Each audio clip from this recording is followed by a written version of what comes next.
Hello, what have we here?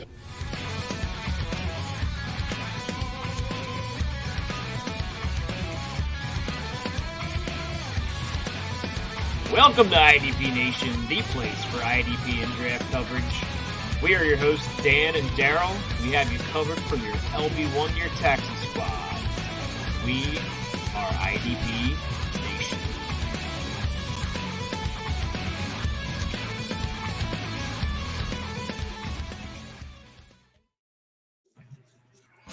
Welcome to IDP Nation. I am Hollywood Titan, or some of you know me as Daryl. Still MIA is my sidekick, and Broheem Seahawks Dan. He's still doing all the school stuff, so he's online. So he's still MIA with us. But I got tired of being alone, so I went and found me a co-host. So I have our good old buddy at Kyle Bellafuel to join me today. How is it, Kyle? Doing good, man. Thanks for having me on. Happy to be here, and hopefully, like I said, hopefully I can fill one of the shoes of Dan here in the chair. Yeah. And, well, as I told you earlier, that's the little shoe you have to fill, so it won't be so hard. Yeah. Keep you company, and Yeah. Now, if you really want to fill his shoe, you got to boss me around and tell me what to do during the. That's what I was gonna say. I don't know. No, we miss Dan. He'll be back soon once this COVID stuff dies down and he gets back to a normal schedule. But until then, Kyle will be rolling with me here for tonight, and I guess we'll jump right on into it. Awesome, man. Looking forward to it. So, it's fantasy playoff season. Basically, every league that I know of is in the playoff situation. I've got quite a few teams in the playoffs. Managed to get a few first round buys. Pulled off an upset in one of the leagues. It's a Campus to Canton startup. And on the Canton side, I made it in as an 8th seed with a high score, and took out the number 1 seed in the whole league. So I was kind of pumped about that. Walking tall. Yeah, walking tall, clanging. So clanging. That's right. How are you doing in your leagues? Doing good. Yeah. It's been a good postseason so far. Like I said earlier, we were talking. I had a down year last year, and this year's been pretty solid. I'm still alive in I think 7 of my 12 leagues, which is better than I expected, and I'm still alive in Dan's Eliminator. Awesome. But that's subject to stat correction because I squeaked out. It was by less than a point, if I remember. Like, oh wow, half a point. Wow. Yeah, and we're talking corners, safeties, linebackers, defensive tackles. So there's lots that could happen. So we'll see what happens there. And then I made it through the next round of the IDP guys IDP Invitational. So I'm pretty pumped about that. Yeah, we don't need to talk about that. Nobody needs to talk. Yeah, I just barely made her through, but all you need is the ticket to get in, man. That's all you need. Survive in advance. There you go. Pretty excited about that, but it's been fun, and it's been pretty good so far. Looking forward to this week, and it'll be a stressful Sunday morning setting in lineups. Well, actually, we got Saturday football. Yeah, we do. Yeah. My Packers play Saturday, so. Oh, that's nothing. We ain't watching that. Oh, we ain't watching that. That's the show right there. Oh shoot. So, I'm actually advanced in both of the IDP Nation Listener League, so kind of felt good about that. I think I actually had a first-round buy in the first one, and so it's time to get real now that we've moved on to the second round. So you got to sit and relax for a week. Yeah. Now it's crunch time. Yeah, it's time to. Those buys are nice, though. Yeah, they are. Yeah. But like I told you, in that one league, in my home league, I had a buy and didn't even set up a lineup. I had Sam Darnold in and just sitting there because I didn't have to do nothing, and wound up scoring 182 points. And I'm like, man, every player I had in went off. Next week it's going to be for real, and they're just not going to do nothing. I can feel it. So. And it just seems like it always goes like that, right? Yeah, I like having the bye, but man, I hate seeing those big scores put up when I'm not playing. So you want to have just like a mediocre week, if anything. You want all your players, everybody stay healthy, have a mediocre week, and then move on to the next week and get ready to roll. Yep. Alrighty, we'll keep on rolling here. We'll get in the news and notes. Texans defensive tackle Brandon Dunn, pelvic fracture, and safety Justin Reed, his hand, will miss the remainder of the season with injuries. Brandon Dunn's not a huge one unless you're in a super deep league, but that Justin Reed being out, that's going to hurt a lot of fantasy managers because a lot of people have him rostered and using him right now. Yep. He's been having a good year. I have him on a few teams, and so this one definitely hurts in the few squads I have. So we're looking at Eric Murray and Lonnie Johnson and probably some AJ Moore rolling out there for Houston. So I guess we'll see what this week brings as far as that's concerned. That's concerned, but Reed's definitely a big loss for a lot of IDP managers rosters. Definitely a bummer. Yeah, people are going to have to scramble a little bit to figure out how to replace him if they don't have some good depth. So, right, yeah. So let's see here. Up next is Fred Warner was evaluated for a head injury. I didn't know this. I hadn't seen it till you posted it. Fred Warner was evaluated with a head injury, was cleared, but then left the game early with a second half stinger. Have you heard anything? I know it's early in the week.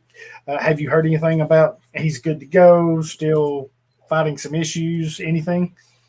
I haven't heard a lot yet. Like you said, it's early in the week. You mentioned he had the head injury, but he was cleared of that. And then he left early in the second half with what they called a stinger with a shoulder neck deal, I believe it was. And he didn't make it back in this Sunday. So Azeez Al-Shaair was the replacement for Warner. He played 36. Yep. He played 36 snaps on the day. He had 5 tackles, 4 solos.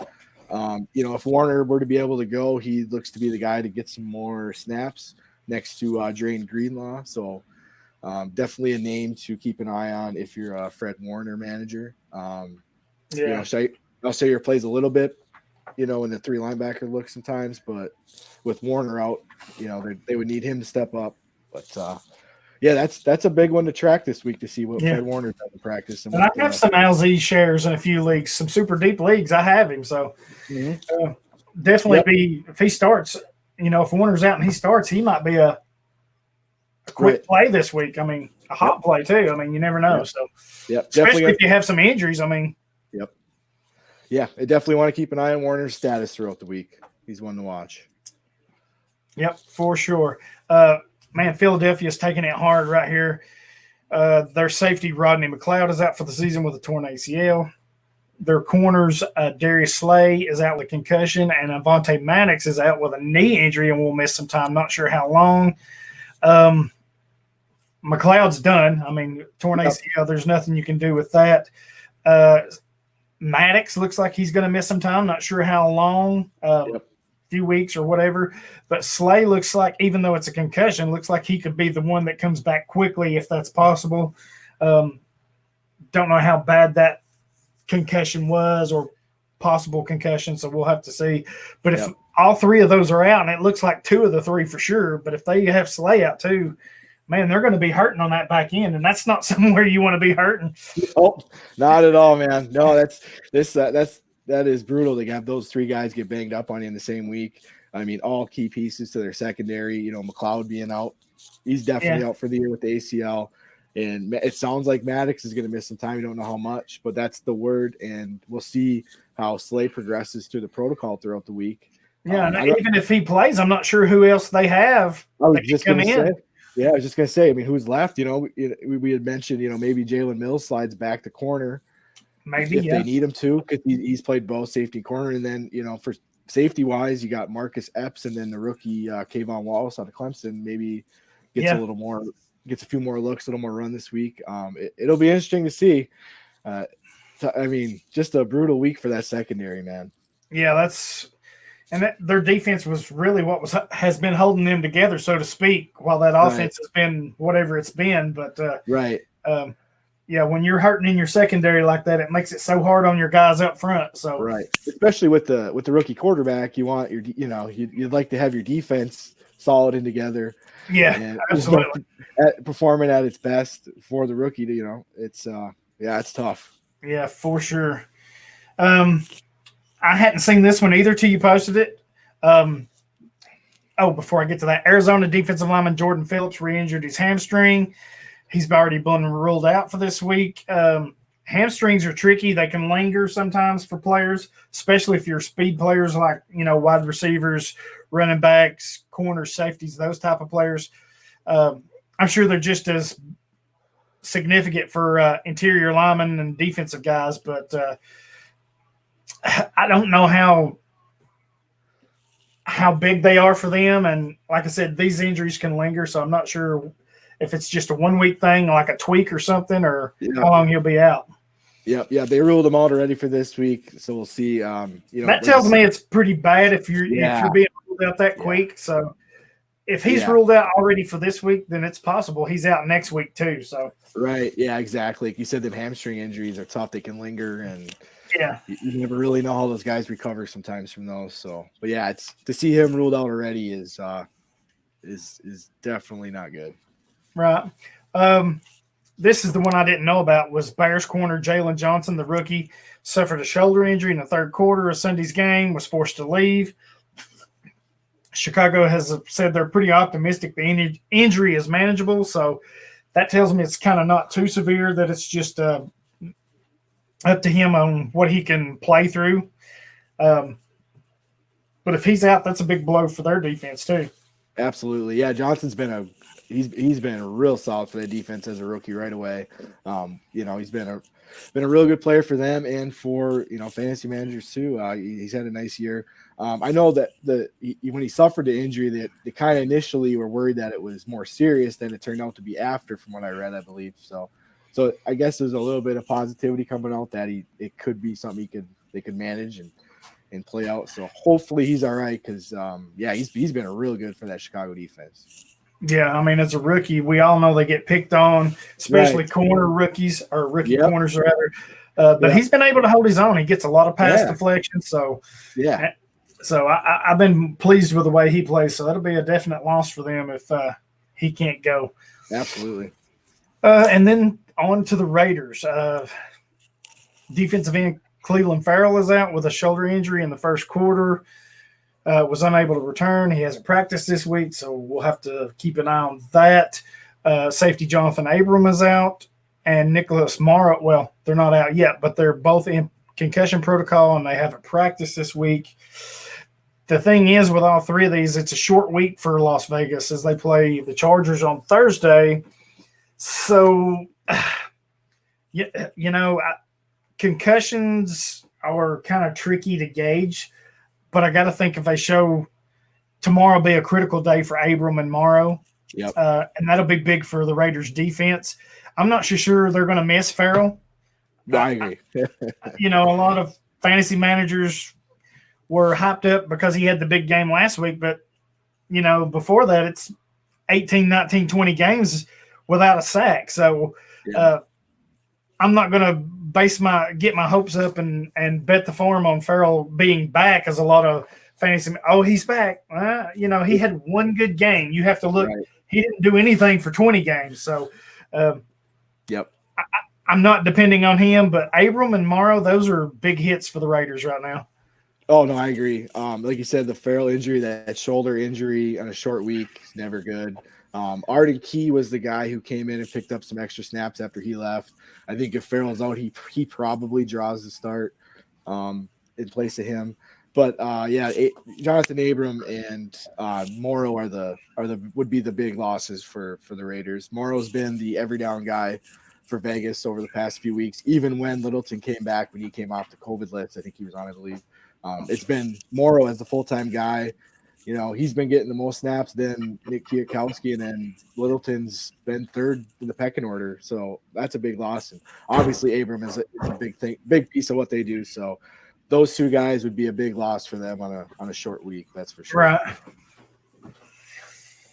All righty. So that does it for the news and notes. Before we get into the main event, I want to mention our sponsor, Action 24/7. They are a local gambling site based out of Nashville. It was formed by Tennesseans, strictly for Tennesseans. I know we have a lot of listeners in Tennessee, so this is for you. You can go on. It's just like all the big names. I've been on this site. You can play for cash or you can play for free, whichever best suits you. And right now during Christmas, they have from now till Christmas they're doing a daily promotion thing where they're giving different stuff away or offering different prizes. They're giving Titans tickets to the Detroit game away tomorrow, I think. So you can go over there now and sign up for that or get your name in the ring. And then their site is super clean. I mean, it's so easy to use. It's set up so well. And right now you can go over and if you'll use our promo code Hollywood100, they will match your deposit dollar for dollar up to $100. So if you put in $100 and use the promo code, they'll give you $100. So you're getting $100 free bucks to gamble with. And it's got everything you want: baseball, basketball, football, hockey, soccer, boxing, you name it, they got it. Fantasy, you can bet real life game action, everything that you can imagine, they have it. And like I said, they have the free stuff too. They got the 12 Days of Christmas campaign going on, so you want to go over there and check them out. I've got some stuff on my Twitter page that I've been posting, so be sure to check them out. Like I said, they're locally owned and operated company right here in Tennessee. Sports betting is live in Tennessee since November the 1st, if you didn't know that. So now we Tennesseans can get in on that action. And what better place to do that than a local gambling site that was made by Tennesseans for Tennesseans. So be sure to go over and check them out at action247.com and be sure to use the promo code Hollywood100 if you're making a deposit. And it's a win-win because you get free money to bet with. They match you, and it helps us out here at IDP Nation too. Awesome stuff, man. Awesome.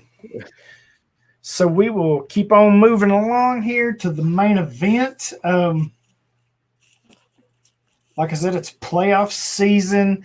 And I'm sure we'll get into some other stuff here, but just to kick it off, and I'll let you go first. Who are some of the under radar players that you're feeling confident rolling with during the playoffs?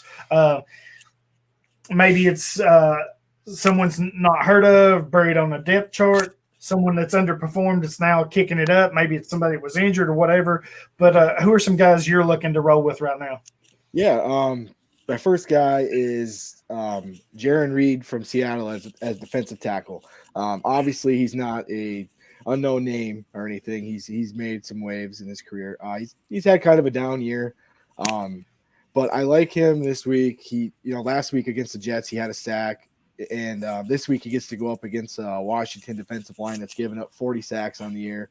So they are definitely allowing guys to get to the quarterback. So I like Jaron Reed as a defensive tackle. Like I said, not really an under the radar guy because everybody, he's been around, but I think his game's starting to ramp up a little bit in Seattle. For my edge defensive end guys, Alex Highsmith's a guy I really like this week from That's Pittsburgh. a nice one. I like that. When Bud Dupree went down, that was a big loss for that Pittsburgh's defense. Yeah, it was. He's been a big part of the pass rush. He's been really, really a good player for them. Highsmith started the last 2 games. He's played a really nice snap share in the 80-90% range.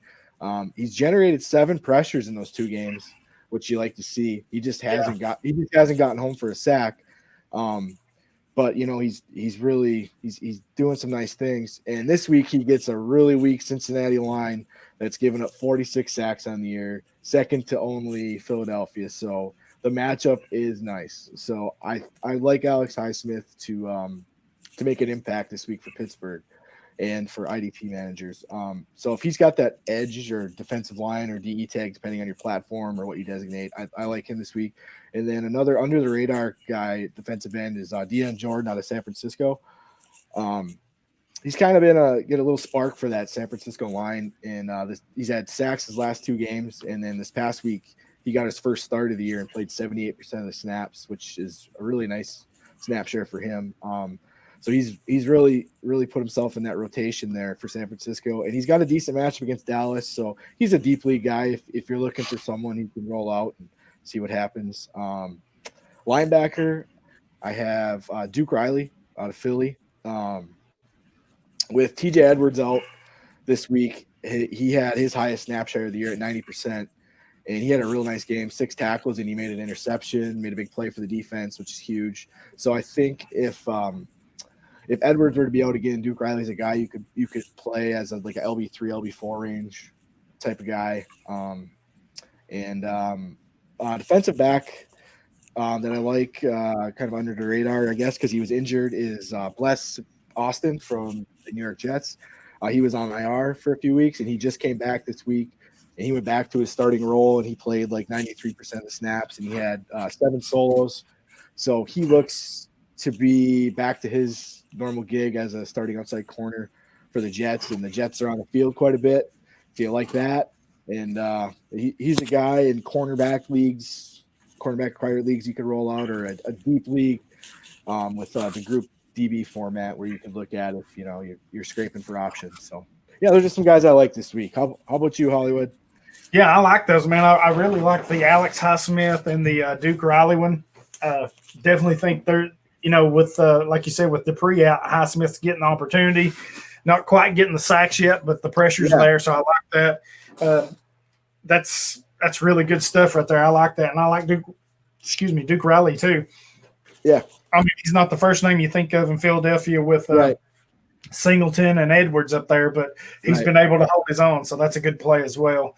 For me, it's been and this is a name I've kind of mentioned the last few weeks. Defensive tackle for the Jets, Folorunso Fadakowski. He's kind of come out of nowhere for them, just basically a backup or whatever. But the last 4 or 5 weeks, he's gotten the chance to start, and it started out him getting some high tackle numbers. I think he was, for a defensive tackle, he's up there 6-7 tackles a game. But the last 2 to 3 weeks, the sacks have been coming out, so he's getting the pressures and the sacks. And if you're in a position-specific league where you have to start defensive tackles, you know how hard it is to find interior pass rushers. So absolutely. I think he's a great buy low option. It's going to cost you nothing. He's on waivers everywhere. And with a high floor, I think right now, as long as he's starting, I think you can put him in there and feel confident that he's going to give you some good numbers. At defensive end, this is one that I was actually high on at the beginning of the year, and it just didn't quite pan out really. But now and for whatever reason, he didn't get the start. And this is Jacksonville's defensive end, Dwayne Smoot, because I thought he would be a starter with Yannick Ngakoue gone, but it just didn't pan out that way. And now he's getting the start. And now he's getting, with those starts, he's starting to get some sacks. I think he's a player that you can plug in at defensive end and get some good production out of. And again, you can find him on waivers in a lot of leagues, so a good pickup there. I'll stay in the AFC South at linebacker with my Tennessee Titans.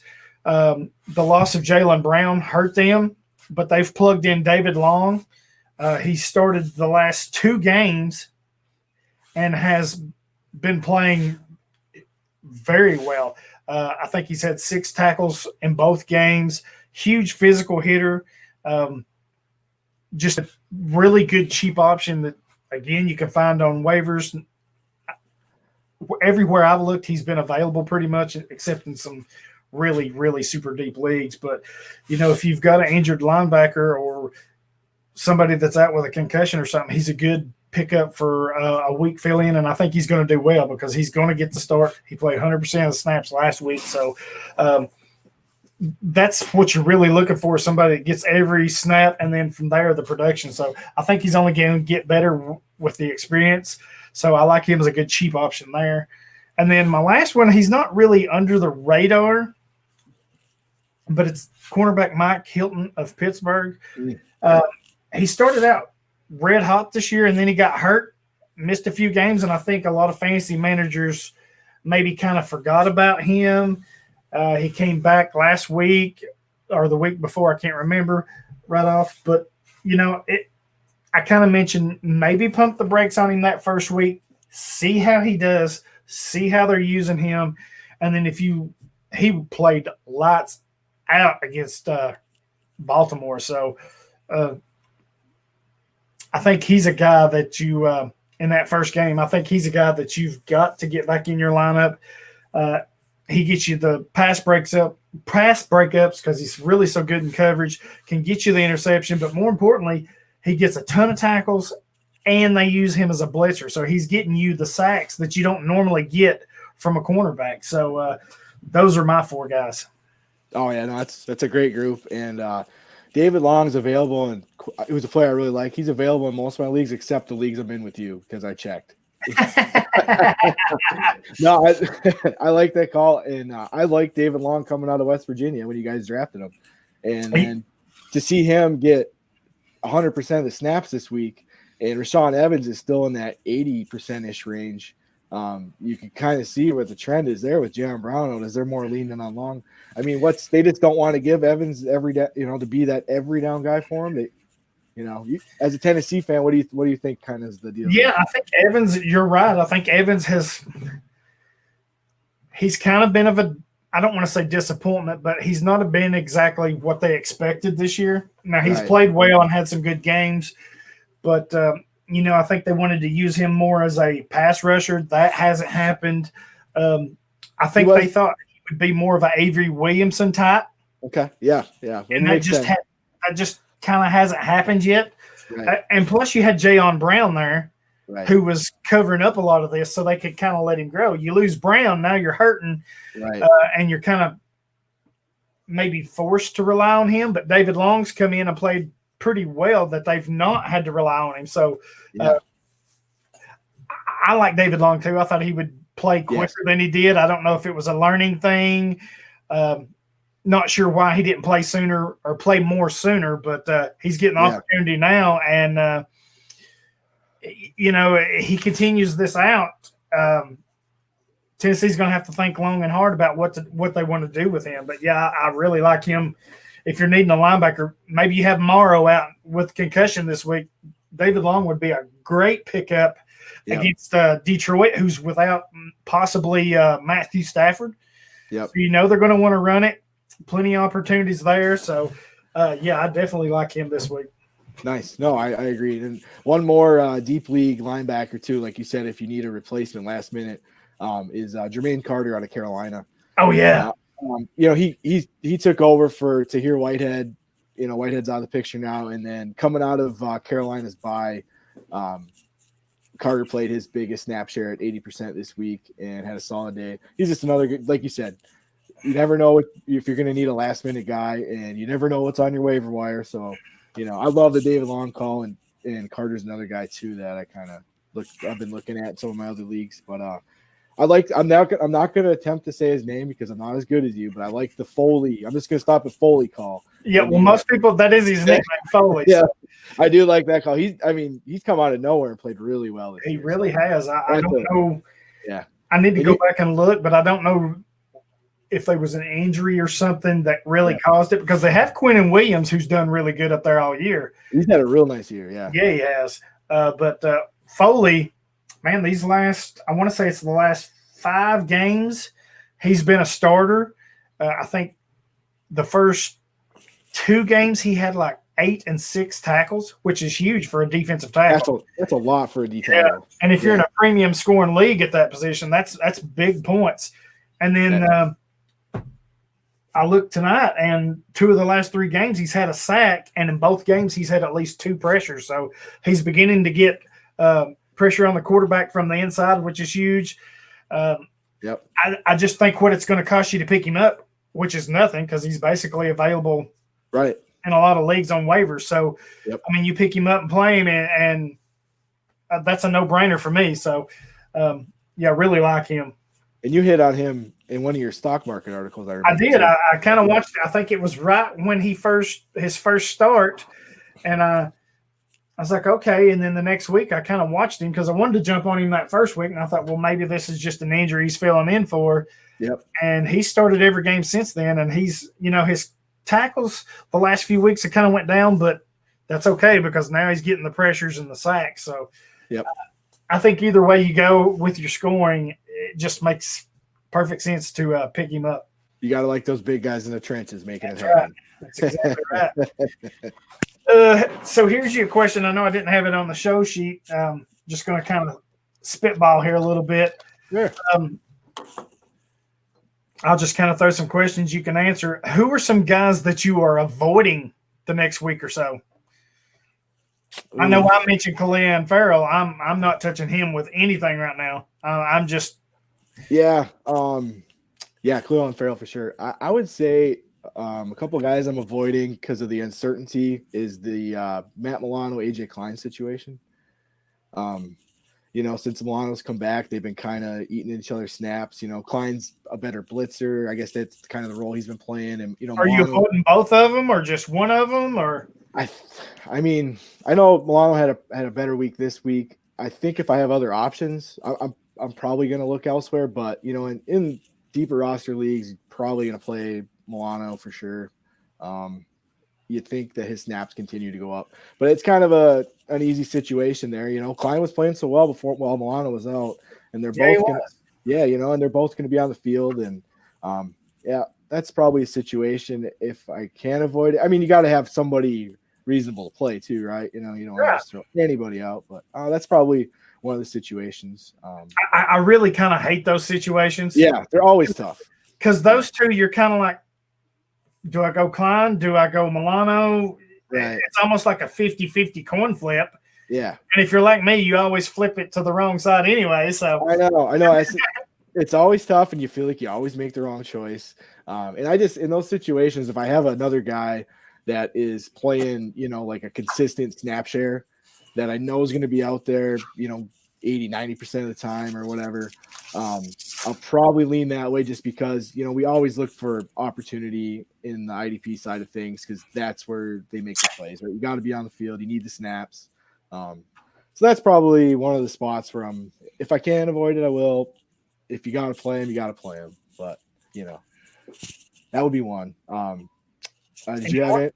No, I hadn't really thought about the questions, just started hitting my head. And I was like, well, I'll just put Kyle on the spot here. No, that would be one. Another really interesting situation too. I have a lot of Eric Kendrick shares. Yes. He's been fantastic this year. He's really had a monster year. He's always been solid since he's been in Minnesota and they've drafted him. He's been like that rock solid LB2 every year. This year he's really been producing some nice numbers, IDP wise, and NFL wise too, obviously. But that calf injury, you just you wonder how he comes back from it if he's able to go this year, and if he ends up re-injuring it, during the game or something. So that's just kind of another situation. Do they, if he comes back and he is active this week, do they manage his reps and they use Todd Davis a little more, or do they put Kendricks back into a full-time role right away? So that's one that you definitely want to keep an eye on. I don't think I'm going to absolutely avoid Kendricks because he's been so good since, like I said, but you definitely want to keep an eye on what the news is coming out of Minnesota and how healthy he is, and just kind of get the vibe on how he's recovering from the calf injuries. Because like the hamstring injury that you mentioned earlier, those soft tissue injuries are tricky at times. Yeah, they are. You always hate to get burned here in the playoffs by a guy who re-injures something that it's worse, man. It's such not that you're going to sit Kendricks, but it's just a little bit of a worry with that soft tissue injury and how he comes back from it. But you never know, really. Yep. I mean, he's a good play. He can produce numbers. Yeah. And for me, I always kind of wonder like a Kendricks, for example, when he comes back. It was kind of the same thing with Mike Hilton. He kind of missed a few games, whatever. Yep. Do I pump the brakes for a week or two? Right. See how he does before we put him in the lineup? Right. But at this time of the year, you can't afford to do that. Week 15, right? It's playoff time. So you don't have that week or 2 week cushion to kind of see if a player goes or not, if he's back. For me, I think if it's a player, see, I kind of look at it two different ways. If it's a player like Mike Hilton, now I know I said it just a few minutes ago, pump the brakes, see how he's doing, but that was at the end of the regular season.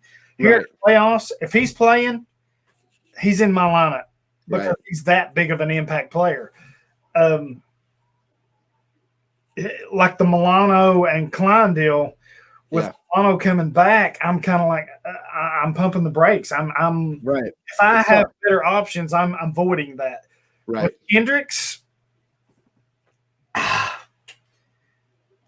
think if I have better options or more reliable options, I think for this week I'm starting them and putting Kendricks on the back burner, even though he's played good. Oh yeah, we're talking guys in the same range, right? Like in that Kendricks range where you feel similar. Okay, yeah, that's the thing. Like you just worry, do they ease him in and kind of give Davis some run to not, exactly throw Kendricks right out there? Just a worry. I mean, if they say Kendricks is fully recovered and he's ready to rock, roll him out. Yeah. But by all means, it's hard. You can't fault yourself for starting a guy like that who's been so good this year. But just a guy I'm a little nervous about because I have him on a few teams and I'm going to need him. And I just hope the news is solid coming out on how he's recovering. So. Right. So as we mentioned, this is playoff season. Anything can happen, but this ties into fantasy, but we're heading into that home stretch of the NFL season. So we're hitting weeks 15, 16, 17. Hopefully they won't be a week 18. I don't think there will be at this point. But we're in the last 3 weeks of the regular season. For me, this is when I really, really start watching rookies this year. Mm-hmm. Not so much your superstars, not so much your Jeremy Chins or Patrick Queens or Chase Youngs, because odds are those guys have been doing it from day one. You know what they're doing. You know what their role is. But I look at a lot of teams or a lot of players on teams that are, like the Jets or the Chargers, teams that are already out of the playoffs. They're not doing anything. Maybe it's a team with a lot of injuries. It's a good team, but they have a lot of injuries. Because I think if you look in those last 3-4 weeks of the season, that's if teams are out of it, that's when they're throwing these young guys in there. Sure. They want to see what they've got and what they can do. And for me, it may be just a 4-week tryout, so to speak. Yep.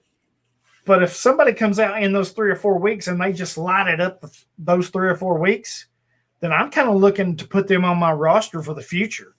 Do you do the same thing, or do you kind of what's the word I'm looking for? Do you kind of I can't think of the word. My brain ain't working. Like, do you discredit a little bit because they're on a losing team, so it's the high volume they're getting, or? Oh no, I totally get what you're saying. I do the same thing. Like you're thinking it's just because they're getting thrown out there on a bad team, but I do the same thing you do. I think it's a great point. You want to see those teams that are kind of out of it, want to see what they have with some of their picks, because you got to evaluate your team in the off season going into free agency and the draft season.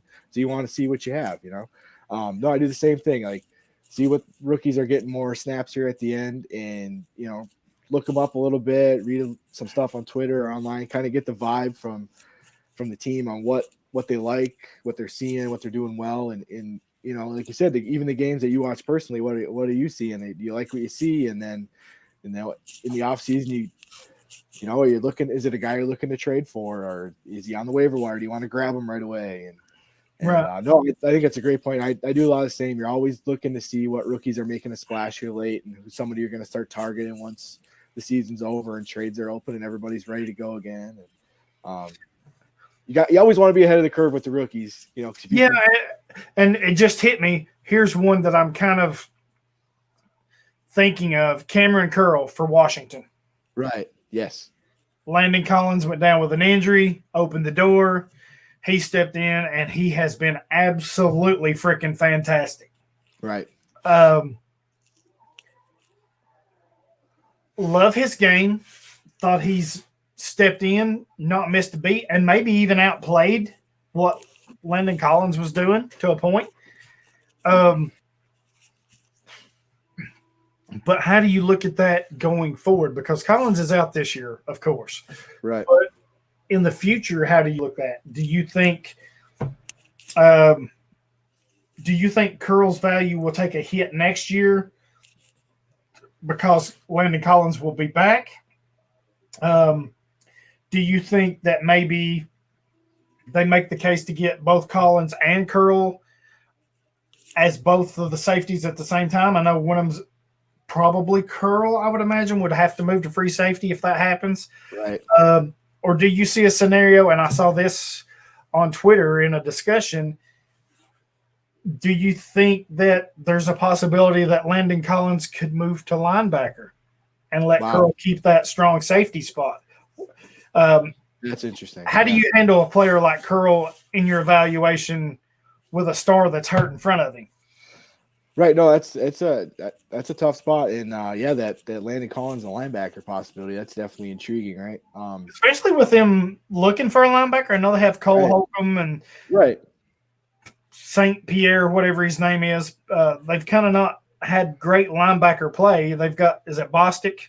And Bostic's he's an old vet who's, he's good. He's good for their defense. He was the guy in the middle calling the plays, getting everybody set. But they're obviously going to look to get some youth injected into that linebacker unit. And Cole Holcomb's been playing well. Right. It'll be very interesting to see. Curl has been a pleasant surprise for that defense with losing Landon Collins, and he stepped up and been. He's a 7th round pick, right? Right. Yeah, I mean he's been fantastic for him, and I don't know what their thoughts are as far as him at free safety. I'm not sure offhand, but that spot next to Landon Collins has been a bit unsettled because it started off the year with Troy Apke. Right. He had a nice training camp when they kicked it up, but he just didn't pan out. And then the DeShazer Everett was playing there, and it's been kind of a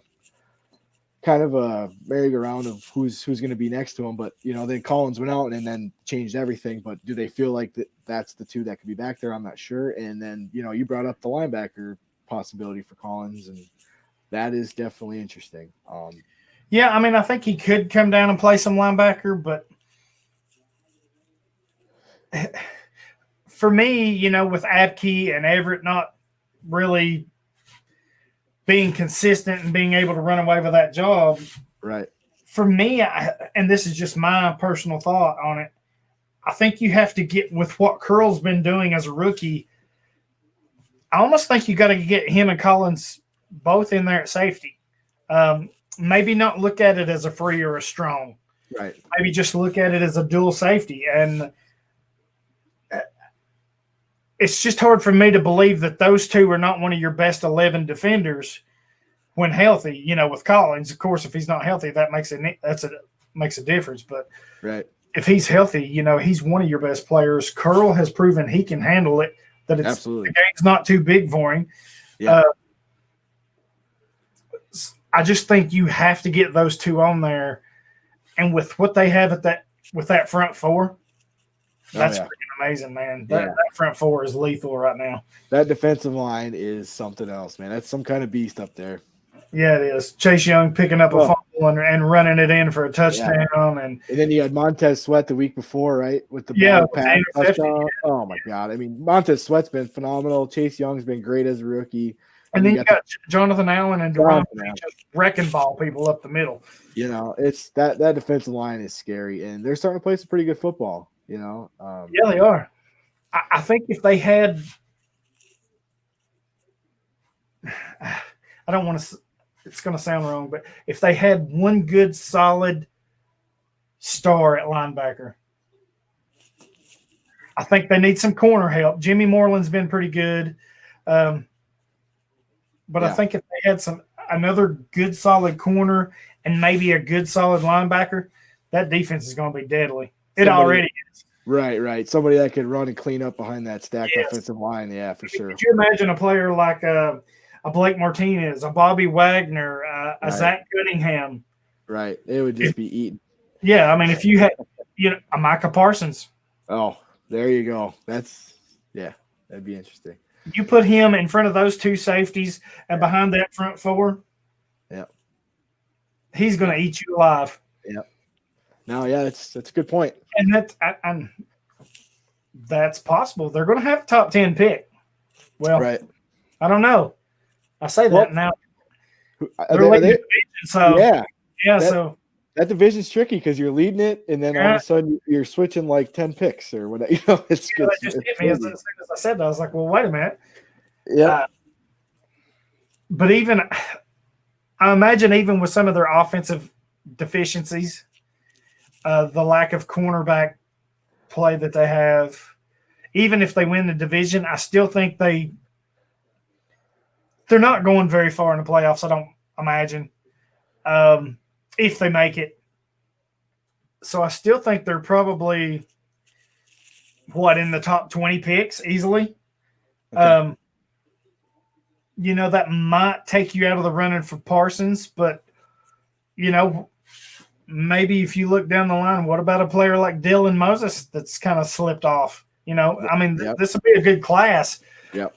I just think if they can get a good, solid young linebacker to play behind that front four and in front of those two safeties, man, that's yeah, that would be. And then Nick Bolton would be another guy. If he if he catapults, we got to wait and see what they project. But if he catapults himself into that first round, Zaven Collins. Yeah, there's another guy. He's another guy, man. You watch the tape and you're like, wow, is that an athlete? 6'4", 260, can run, can move. Yeah, So that's a good call. He put a guy like that back there behind that stacked offensive or defensive line. They could really eat up the tackles. Yeah, he's definitely something else. So I think this year's draft will be interesting. I think with the NFC East being as bad as it is, whoever wins is going to kind of be like, damn. We kind of shot ourselves in the foot here, but I think a division playing that poorly with a division winner, it's going to change a lot of things in the draft. Right. And Washington's been they upset Pittsburgh the other night. How big was that? Yeah, so if they do win the division and get in with that defense, teams are they're gonna have a little something to worry about. Yeah, I mean they're no pushovers. I mean their defense is keeping them in there, but and if Alex Smith's gonna take care of the ball, that's what he does. And if you can get Terry McLaurin going, and Antonio Gibson, if he can come back from his injury, I mean, right, they can give somebody some problems. I just think there are a couple pieces on offense away. I agree, and maybe a linebacker and corner on defense, and they're going to be scary. So definitely a team to watch for sure. All righty. Anything else you want to go over here? I mean, we got some listener questions, but I don't know if you have any other playoff topics you want to discuss or. No, man. We covered some good stuff. If you want to jump into listener questions, yeah, we can do that. I'm ready to roll. All righty, man. So we have a couple listener questions. Our good buddy from Twitter, he asked us a question the other night on the Dick podcast too, at Barry Baker 8664, and this is an interesting question. I kind of see where he's coming from, but I want to hear your take too. He's asking, can we see safety Corey Willis of the Colts as a sure top 10 defensive back in the next year or so? I'm not sure he's a top 10 safety, let alone defensive back. You have a few corners are really not in the top 10, but if you're grouping them all together, it changes it just a little bit because you do have a few that are game changers. I'm going to say he means safety here. He's played well, had a bigger role this year with more starts. He's already matched most of his numbers or passed them from last year. So he's having a good season, but I'm not putting him in my top 10 safeties. I think there's just too many. And when you've got surprises like Cameron Curl popping in, and then you got to remember you've got players like Landon Collins who's hurt, Derwin James who's hurt. So I think those type of players are going to be there.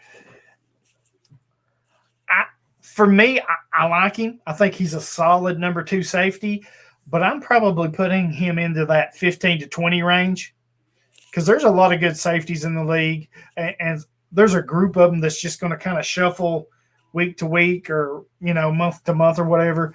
So I think he's in that 15 to 20 range as a peak. Do you agree, or you have different? No, I think I'm right in line with you there. I like Kahari Willis. I liked him coming out of Michigan State. I know the Colts liked him because if I remember right, they moved up in the 4th round when they took him to make sure they got him. I believe they moved up. He coming out of Michigan State, he was known as a real solid leader, really smart player. You can count on him, and he's just a guy you want on your team. I got quite a few Kahari Willis shares on my team. I think I have him in that 15 to 20 range, like you. He's a really solid safety. There's, like you said, there's some guys that are going to be coming back, like Derwin James, Landon Collins, that might push him down a little bit. I don't think I have him in the top 10 range, but the 15-20 range for sure. I definitely could see that. He had a really good rookie year, like you said. He was splitting time with Clayton Geathers for a bit, but he still ended up with 71 tackles as a rookie, this is a pretty good number for a guy that split some time. And this year he's already at that 70 tackle mark, and then he made that big play this last week with that pick 6. So he's definitely a player you want on your team. I think he's definitely a player on the rise. Definitely a player you want. Like you said, you want him on your team. Yeah. You could probably roll him out there as a safety 1, a DB 1. Maybe not ideal because you like we're kind of mentioning, you want your James, your Jamal Adams, Tyrann Matthews. I just think there's so many. The position's so deep, even with the injuries. Yep. And then, like I said, when you add in a Cameron Curl, that's come out of nowhere, Julian Blackman. Yep. I just think those guys, Antoine Winfield, your freaking Jeremy Chins, I think those type players keep him from really elevating into that top 10. Yeah. And even without some of them, I don't know that he gets there. I still think he's in that 10 to 20 range. And then with those guys, I just think if you're looking at him 15 or to 25 in that range, I think he's good as your safety 2 with a high upside. So that's kind of where I'm at with that. No, I like it. I like that call. I like him as a safety 2 with upside. And the thing I like with Willis in that Indianapolis defense is with their safeties, he's the one that gets more of the box snaps, which is what you like. Yeah. So yeah, definitely. I agree with you there. Safety 2 range with some weekly upside for sure. And that could be a scary defense too. Pardon me, I kind of get off on rants and we kind of got off on Washington, but you got to, as bad as I hate to say it, you got to look at the Colts here. They traded for DeForest Buckner. Yep. They got Grover Stewart, who has been phenomenal this year, and they signed him. Really well. Yeah, he has. Yeah. And then you got, Kenny Moore on the outside, who made did you see that interception he made? Yes. That was amazing. Yes. And then you have players like Julian Blackman, you have Hari Willis, and we ain't even touched their linebackers with Anthony Walker, the Maniac Darius Leonard, Bobby Okereke. Yes. I mean, they are building something special up there in Indianapolis. Again, as bad as I hate to say it, but yeah. A player like Hari Willis could benefit big time from that. Yes. What was that? I said that's your territory in your division there. You're talking about FTC. If anybody knows what that is, then you know what that is. But hey, I agree that that Indianapolis defense has definitely got some nice pieces to it, And then another guy we haven't seen much this year who has made some splash when he's been healthy is Kamoko Toure. He just can't quite seem to get healthy, but like when he's healthy and going, he gets some pressure off the edge for him, and and then like you said, the linebacker unit's got a ton of talent. Leonard's about the best there is. Bobby Okariki's picked up his play in year 2 here, and he's starting to take over as that second linebacker there. But yeah, that's definitely a tough defense. Yeah, absolutely. And if you can put your biases aside, like me, it's hard in fantasy. It's hard to pick up players on teams that you just freaking despise. Oh yeah, I know. And even if you roster them, you're kind of like, screw that. He's a Colt. Screw that. He plays for Sucksonville. I'm not starting him. But and I find myself. I admit it. I find myself sometimes doing that. I'm like, dude, you're going to have to. You got to separate here. This is fantasy football. You're trying to win here. You're trying to gain a little greenback here. So I could see the pain in your face when you're talking about Dwayne Smoot before. Oh, God. It pains me to give them any kind of love whatsoever. The only comfort I have in that is knowing that King Henry just runs their ass straight into the ground every week. There ain't no denying that. And I know we're a defensive show here, but man, if you a Derrick Henry hater, I don't care if you are hating Derrick Henry, and shame on you if you are, but if you do, you better start his ass 2 games a year against Jacksonville, because I promise you, he's getting 202 touchdowns, and he's probably going to stiff arm somebody straight into the ground to hail him back. Yeah, he can make a whole career off 2 games a year. Oh man, he runs right over the Jaguars. He's a freaking beast, beast. Fun to watch. Yeah, he is. I'm glad he's a Titan. But we'll move on here. Another Twitter follower of us, at Joe Bowen 731, and you may be able to answer this better than me because I did not get to watch the Raiders game, but he wants to know what happened to their defensive end, Max Crosby, and do we trust him to be started over the next couple of weeks? Yeah, Crosby, he had that big year last year as a rookie, and he had those couple of big games. I think it was against Cincinnati. He had like 3 or 4 sacks or something.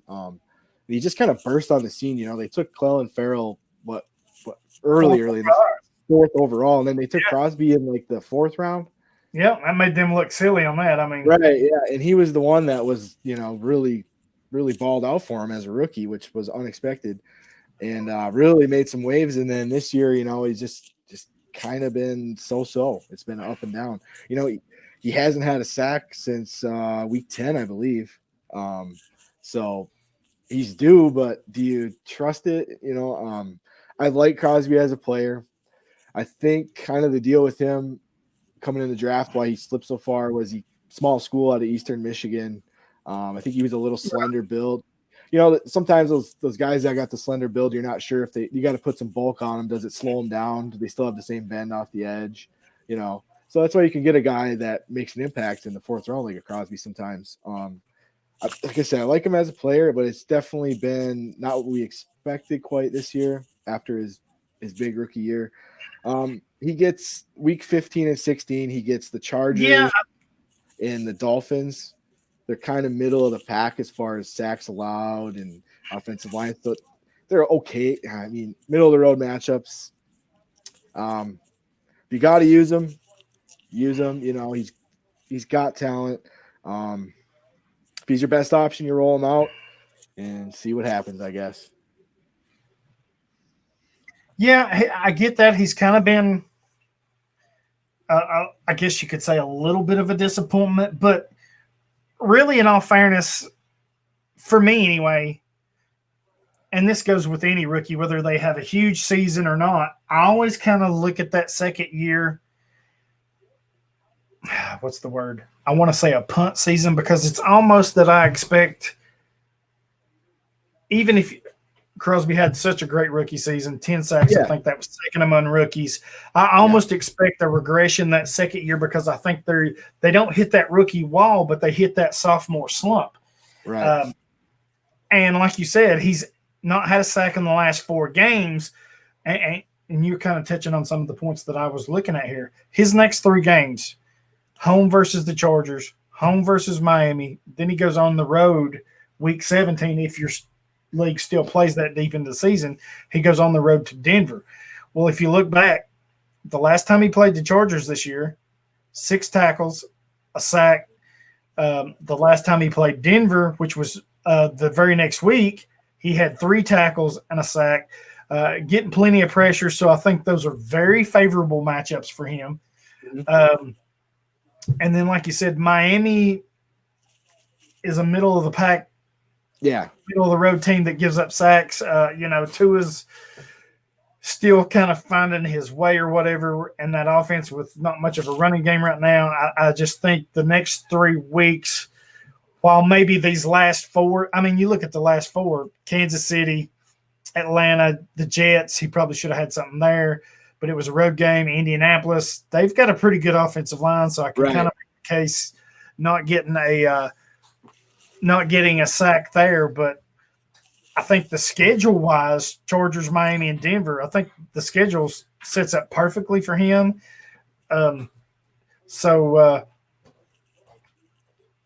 I'm picking him or Farrell, I'm taking Crosby all day over Farrell. I agree. Totally agree. If I'm taking I'm probably taking Crosby over a Yannick Ngakoue.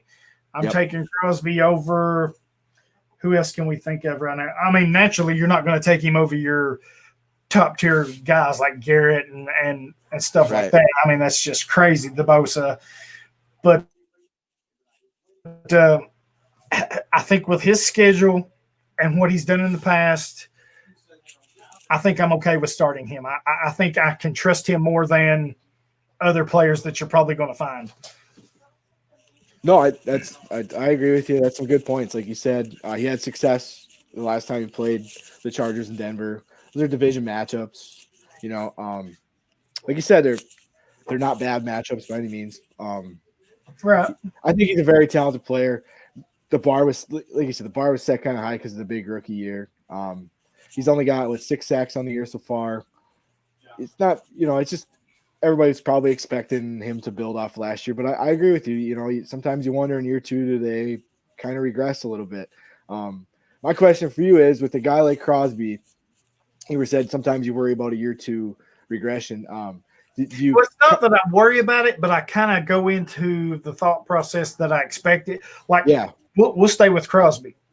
Huge rookie year. Nobody expected that from him. Everybody thought that was the season that Farrell would have. 10 sacks, second in the league among rookies. It's not that I really worried about it. I almost kind of expect it.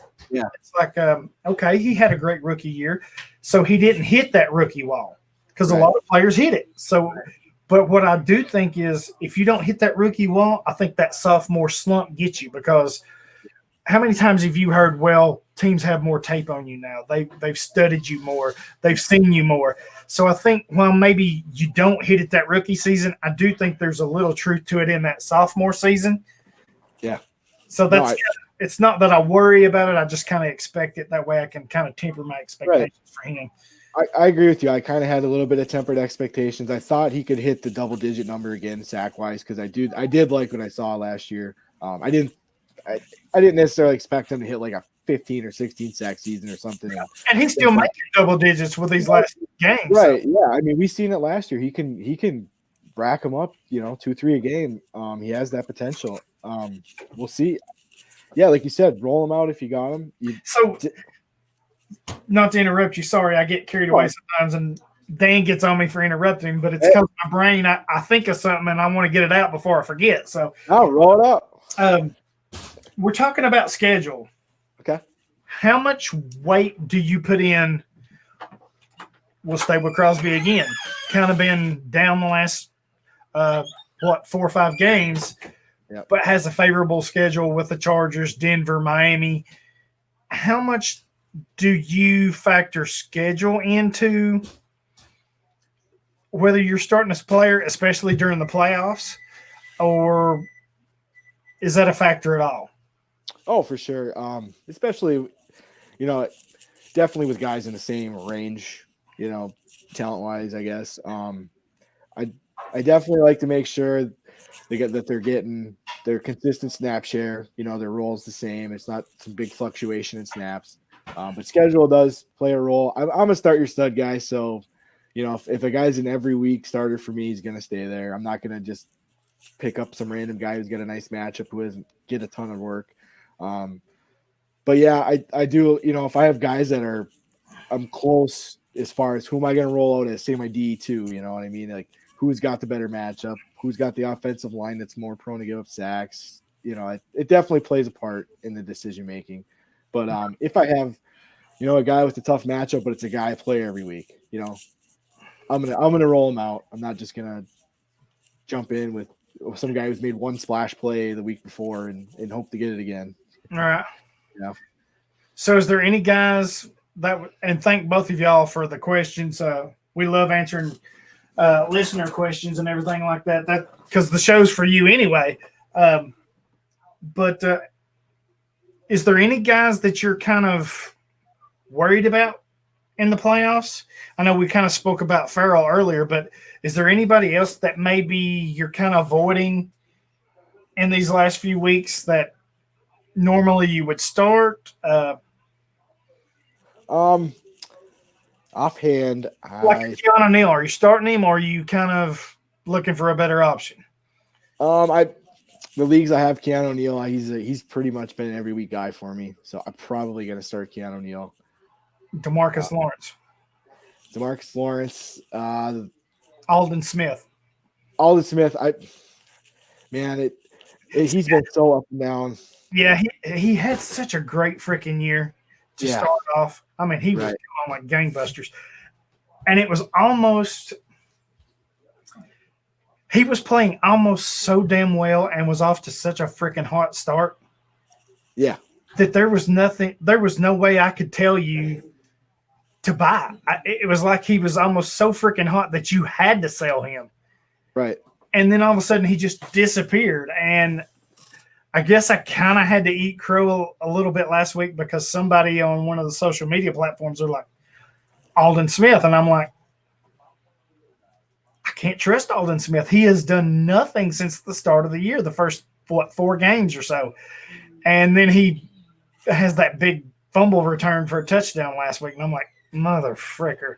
Yeah. But even with that, I'm still not trusting him. Right, this week. Right. I can't. I would rather trust Randy Gregory. Yeah. Yeah, I would say kind of along the same line, a guy that I'm worried about that I have been using in a league or two is Chase Winovich.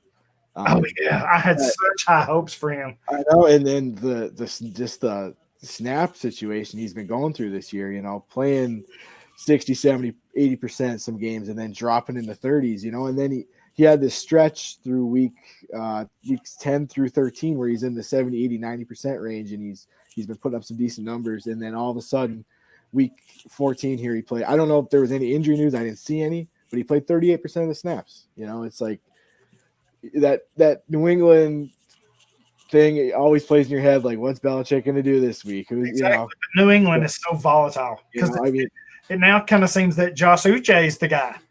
Yes, and he's been playing really well, Yeah, and, he's a versatile dude. I liked him coming out of Michigan. So Winovich is probably along that Alden Smith line that you were talking about. Like, can you trust him? All of a sudden you think he's got this, he's back into good graces with Belichick, and then he did something to get in the doghouse, or what the hell happened? We can sit here all day and try to figure it out, but I don't know that we will. Yeah, I don't think anybody can figure out New England and what they do. So, I would say he probably falls in that category there we're talking about for me. Yeah. Man, the safety for them, what's his name? Not McCourty, the other one. What's that?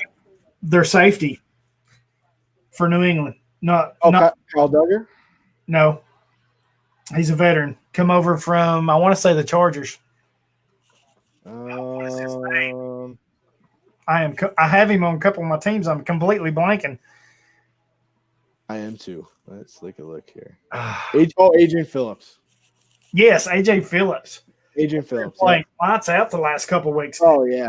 I had a safety that was hurt and needed to pick somebody up. Oh, I had Deshaun Elliott, who was on the COVID, and I needed to pick somebody up a couple of weeks ago, and I picked him up, man. And, I can't let him go now. So, yeah. And the nice thing with Phillips is, too, is, if he's playing in that 80% snap share, majority of the snaps are up in the box. You know, they keep him up near the line of scrimmage, which is awesome. high tackle numbers. Yeah, and he's going to give you like a really nice tackle floor for your safety position. So that's definitely Phillips has been rock solid here down the stretch. Yeah. I'm trying to think. I know it's playoff season, so everybody's got names they're asking for, but I'm trying to think. How much are you trusting LVE right now?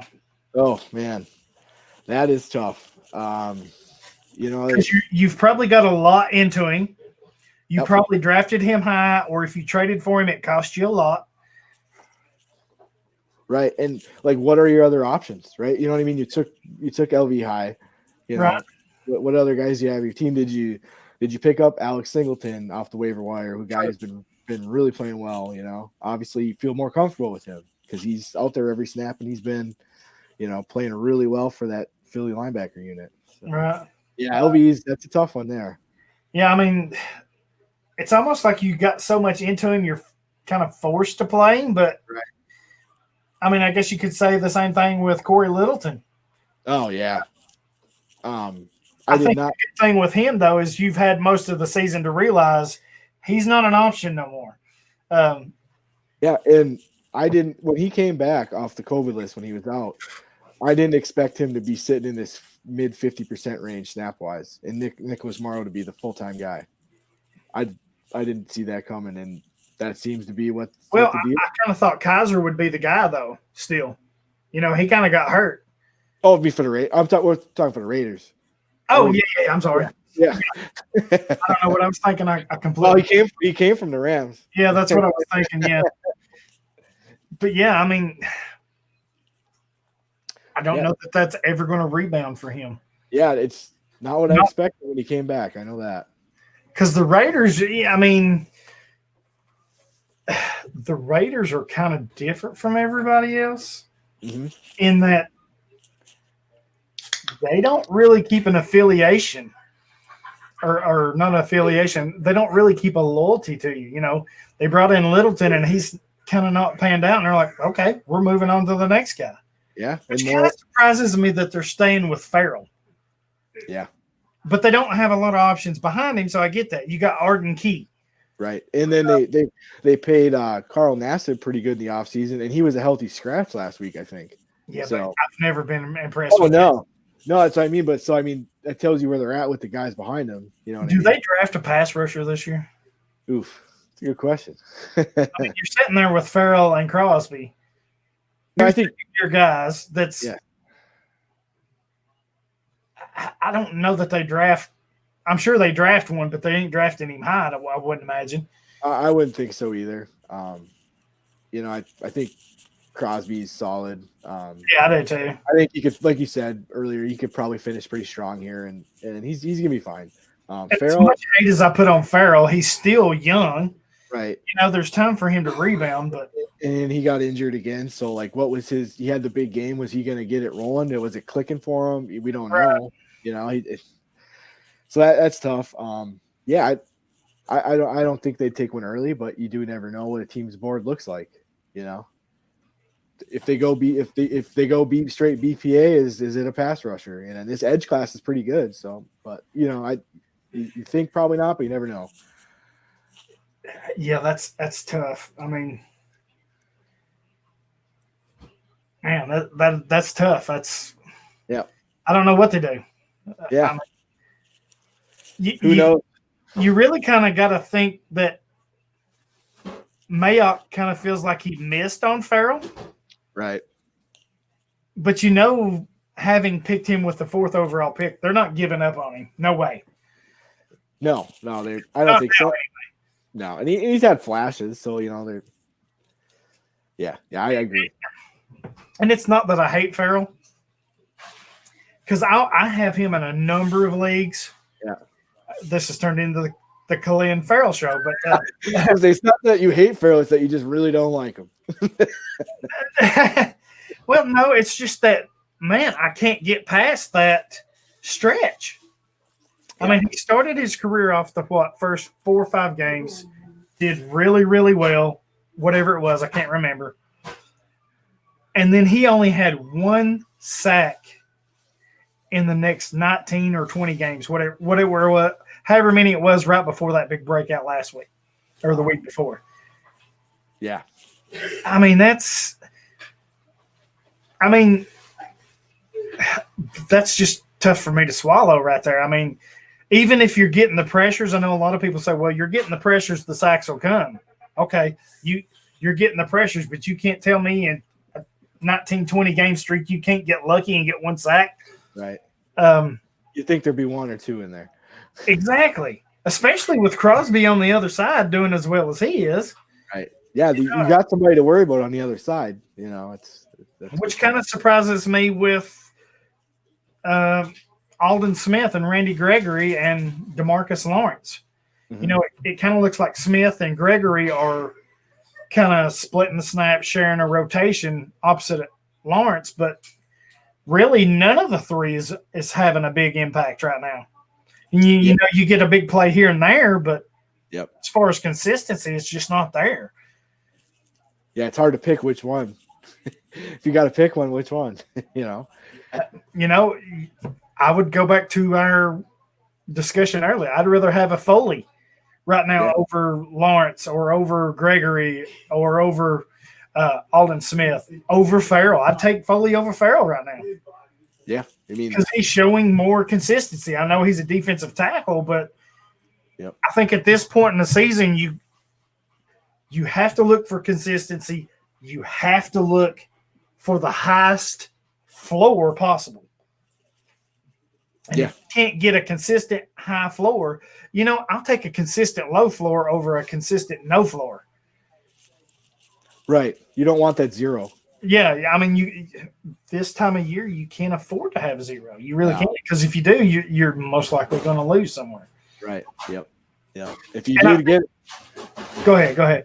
I'll say if you do get that zero, it's got to be made up somewhere else. And you know, if the other guys just have an average week, you need them to have an above average week. Yeah, I agree. You got to get something out of your guys. And here's another thing we talked. You know, to begin the show, I was telling you about beating the number 1 seed as an 8 seed. Yep. In that Campus to Canton League.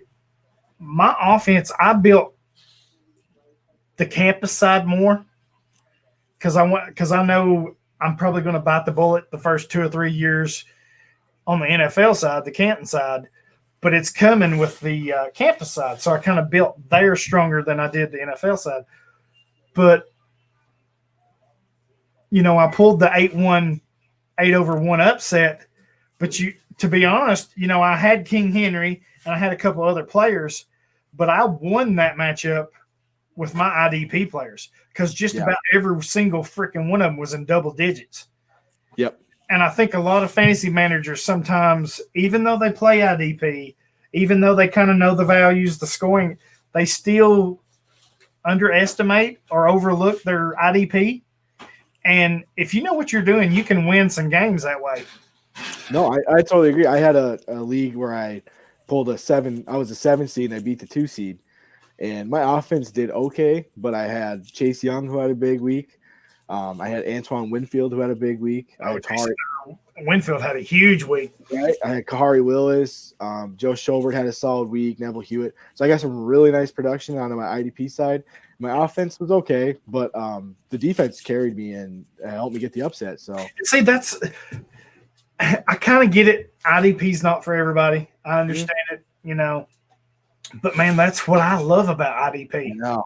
Because sometimes, you know what, you can have a shit offense, and that defense will carry you right on home. Right.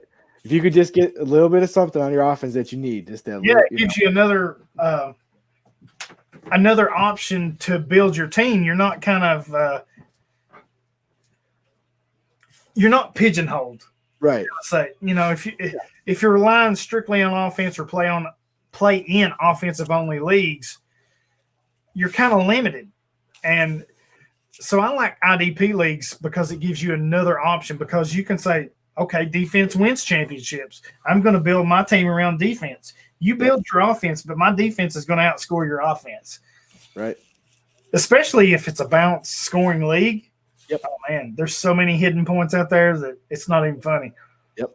Oh, yeah, you can, you know, like you said, it's if it's a balanced league, you can really get the edge if you have a really solid IDP squad. You know, if your offense is just going to be fine for you, but your IDP squad's going to get you over the top, you can do some damage. You know, Heck yeah, pull off the upset. Shoot you out. That's what's fun, playing both sides of the ball, right? Yeah, I love it. I love it. Well, shoot, man. Do you have anything else? No, man. We covered a lot. This was a lot of fun. Yeah, we've covered a lot here. So I'll give you a few minutes. Plug whatever you want to plug. Oh, right on. Tell everybody where they can find you, all that good stuff. Yeah, you can find me in all my writing and work over at idpguys.org. This season I've been doing the IDP waiver wire article. We're winding down here towards the end of the year, so that only got another week or two left of that. And then we're going to be working. Well, the site's going to be down because Nate's going to be doing some work to upgrade the site, which I'm really looking forward to seeing. I think it's going to be awesome. You know, Nate, he does some fantastic work. He kills it. Yeah, he sure does. So I'm looking forward to see what the site looks like, and then we're going to be transitioning to the draft guide. So I can't wait to do that too. I've already started on my stuff. Yeah, I started. I've been digging into the linebacker class and hit a few edge guys, a couple safeties, kind of moving around the IDP guys. So season's winding down, the waiver wire article's winding down, and then we're going to be starting to get ready for draft season here, and the draft guide. Looking forward to working on that, and it's going to be a lot of fun. Awesome. That's good stuff. Yeah, we're kind of, like you mentioned, we're kind of going to be down on the site. So I don't remember exactly when the date was, but it's the next 2 or 3 weeks. I think it goes down. I think he was talking after week 17, and then it's the Super Bowl. But I mean, when it comes back, it's going to be cool, man. It's going to be awesome. Yeah, I've already got a bunch of ideas of some stuff I want to do other than the draft magazine. So if y'all, if any of y'all listened last year, or listeners, followers of IDP guys, you know we had the draft magazine, offense and defense. That was our initial inaugural dip into draft guides for rookies, and this year it's going to be even better. We're looking to change a few things around, improving that, so I can't wait till that comes out. Just like with anything else, you know, I think the more you do something, the better you get at it. So we're kind of clanging heads and getting some better ideas, so I can't wait to get into that. And then the site you said will be better. Can't wait to see what Nate does with that. And then until then, keep following us here on IDP Nation. Hopefully I can talk Kyle into returning until Dan gets back. Maybe he'll be my sidekick for a while. You don't got to twist my arm too hard. I'll come back. Don't got to twist it too hard. Huh? I'll sit and drink a few beers, talk some football. Well, you're in. Dan's out. You're in. I'll just keep the seat warm. There you go. But yeah, like I mentioned earlier, not sure when Dan will be back with, he sits in front of the screen with the virtual learning and all that. So I kind of get that. So he'll be back when he's ready. Until then, maybe Kyle can hold down the fort for him. And then be sure with draft season, you definitely want to tune in to the Dig podcast, the WIDP Grind, which Kyle was on with me and Eric there Sunday night with Dingus. Great show, 2 hours of Devy stuff. So looks like podcasting is going to be our thing for the next couple months, and we're going to pound out some stuff. So, and be sure to follow the Patreon. Maybe the next Patreon, I can talk Kyle to coming in on that too. So, sounds like a plan. But yeah, you can follow me everywhere on Twitter, Hollywood Titan, Reddit, Facebook, Any Given Sunday Facebook page. I'm everywhere. I'm hard to find. And so I think that's it. If you have nothing else, I think we've covered it. No, that sounds good, man. It was a lot of fun. I appreciate you having me on, and if you have me back, let's do it again. Yeah, for sure. I get tired of talking to myself. I'd have kicked Dan a long time ago, but I just keep him around so I can cuss at him and yell at him. That's what it's all about, man. That's what it's all about. All right, folks. Hopefully you win your matchups this week and you advance. Good luck to everyone. If you have any questions this week, hit me up, hit Kyle up. Absolutely. Always glad to help you out and make those tough decisions. We'll help you the best we can. Until next week, I think that's a wrap. So tighten up. Go Pack. No, we don't need that. We don't need that. But yeah. Until then, we'll see you next week, guys. So long. All right. Good luck, everybody. Later. Later.